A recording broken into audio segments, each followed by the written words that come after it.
সদ্যজাত শিশুর মৃত্যুকে ঘিরে চাঞ্চল্য। ঘটনাস্থলে ইংরেজবাজার থানার পুলিশ। জানা যায় সোমবার সকালে আমবাজারের সামনে 512 নম্বর জাতীয় সড়কে ব্রিজের পাইপের সঙ্গে সদ্যজাত শিশুর মৃতদেহ দেখতে পায় স্থানীয়রা।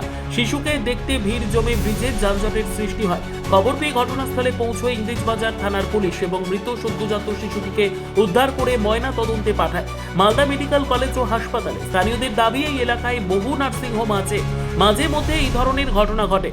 আজও এই ধরনের ঘটনা। কেউ বা কারা জলে ফেলতে গিয়ে মৃত বাচ্চাটি ব্রিজের পাইপে আটকে রয়েছে।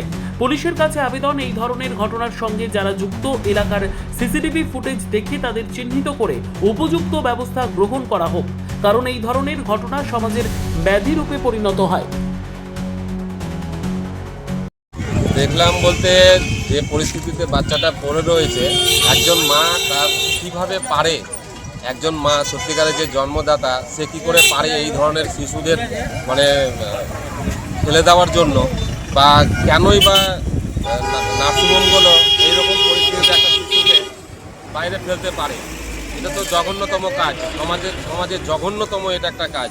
একজন যে সদ্যজাত বাচ্চা এরকমভাবে ফেলে যাবে, একটা পুকুরের মধ্যে ফেলতে গিয়ে এইভাবে করে আটকিয়ে থাকবে, এটা তো ভয়ানক একটা পরিস্থিতি হয়ে দাঁড়িয়েছে মালদা ডিস্ট্রিক্টে।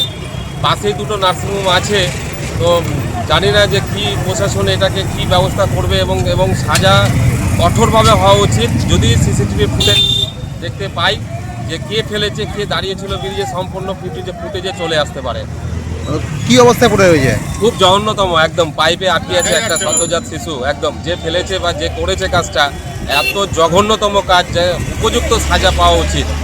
নিচে ফেলতে, জলে ফেলতে গেছিল? হ্যাঁ, জলে ফেলতে গিয়েছিল। আর এখানে যারা লোকাল লোক ছিল, তারা এসে ওই মাছ দেখতে আসে বলে তারাই দেখতে পেয়েছে। কারা করতে পারে এই ধরনের কাজ? এই ধরনের কাজ যারা করে, বিভিন্ন রকম হয়তো নার্সিংহোমগুলো এই ধরনের কাজগুলোর সঙ্গে যুক্ত হয়তো হতে পারে, আমি বলতে পারবো না। কিন্তু যে কোনো নার্সিংহোমকে এই যে শিশুটাকে ফেলে দেওয়ার জন্য যে সমস্ত তারা যাদেরকে দিয়ে যারা ফেলাচ্ছে এবং যে ফেলছে, তাদের দুজনাই উপযুক্ত কঠোরতম শাস্তি দেওয়া উচিত। কি ছেলে বাচ্চা না মেয়ে বাচ্চা, কি ওটা বুঝতে পারছি না। অনেক 2-3 দিন হয়তো হয়েছে খেলা বাচ্চাটা। আমার নাম রবি হালদার।